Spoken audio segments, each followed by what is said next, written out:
Stephanie, I wanted to start off first of all with you because when you get that script like that, do you, I mean, you know who it's written by and the makers, you know it's going to be a goodie. But when you're reading it, I mean, because that's the first time you sort of see all those twists and turns. Were you shocked by what happened to her? Yes, but obviously I kind of knew you don't have all the scripts at the beginning. So I think we had like 3 or 4 or something. But I was told that there were twists, and you can tell from the face of the casting director going like, she's not what she seems. So I was like, yeah, I know what I'm in for with that. But that was a nasty betrayal. I'm sorry, really I'm so sorry, okay? What a shocker.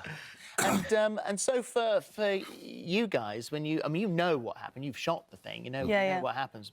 But I mean, you were saying then that you sit and watch it, and even then you're on the on the edge of your seat. I had some people round last night, some friends round to watch it live, because I watched it live with my partner the week before for the first time live, and watching her gasping and knowing that there's 7 or 8 million people gasping.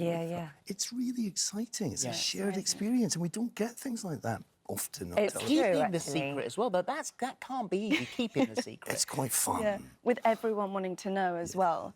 Everyone was talking about it, and like all of my friends they don't really want to know, actually. They want to watch it, but you see the desperation in their eyes when they're kind of asking you. You made me laugh then, because we're sitting over there opening the show. We looked across to you, and you went, that's not the character we've come to know. Yeah, but you're Phillip and Holly. Did you base him on one of your teachers? No, that was kind of misreported, actually. No, I went to a public school, but and saw, you know, what the effects of boarding school can have on people. Right, OK. Everyone was saying, even Piers Morgan was saying that that Keeley Hawes was going to come back. The Home Secretary, absolutely, this was the ultimate. And Piers twist. knows everything. Yeah, well, obviously not. Obviously not, because that didn't happen. I think a lot of people were surprised there as well. If we were to say second series, has any chats been had? Any talks? I don't know if even Jed's had talks. Right. I think it's I mean, I imagine around. he had. It's around early days. That would be cool. Well, I hope so, anyway. Well, not for you. Well, being old Chokey. You know, he's been implicated. He could talk his way out of that. Yeah, I as a former Home Secretary, I mean, you say you've thoroughly enjoyed it, but what aspects for you when you watched it do you think that's not quite what it was like for me? Well, there was one that was glaring, which is very early on. David Budd is in the restaurant with somebody else while the Home Secretary is having dinner, having a very intimate dinner. And there are the 2 coppers, Frank will appreciate this because he was a protection officer, plonked down at a table, not eating or drinking anything. That wouldn't happen because, you know, big signals are going up, we are bodyguards.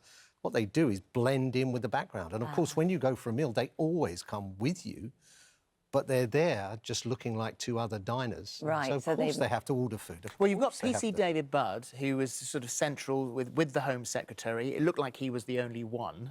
Yes, so whereas there's a team. So what happened to you when you got the phone call and they said to you, right, OK, you are Home Secretary? Your life changed pretty quickly. I got the phone call while I was on the train coming back from my constituency in Hull when Gordon Brown promoted me to Home Secretary. And when I pulled into King's Cross, I looked out, it was like a scene from a film. There were about 5 police officers with dogs. There were a lot of protection officers. There was a team of about 10 people waiting for me.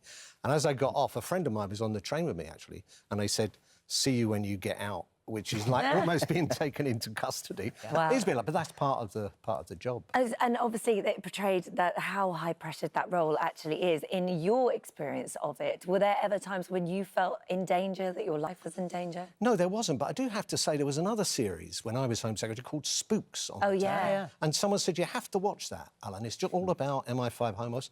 I watched it and the Home Secretary got murdered, a syringe in the neck. Then people said about Bodyguard, you have to watch this, Alan. It's very... And I watched it and the Home Secretary got murdered. So the message for any former or actual Home Secretary is don't watch this. Well, I think the Prime Minister, someone asked the Prime Minister if she'd watched it and she said, I started watching it and I think, do you know what, I might go to the chase or something like that. I think it's a little bit more relaxed.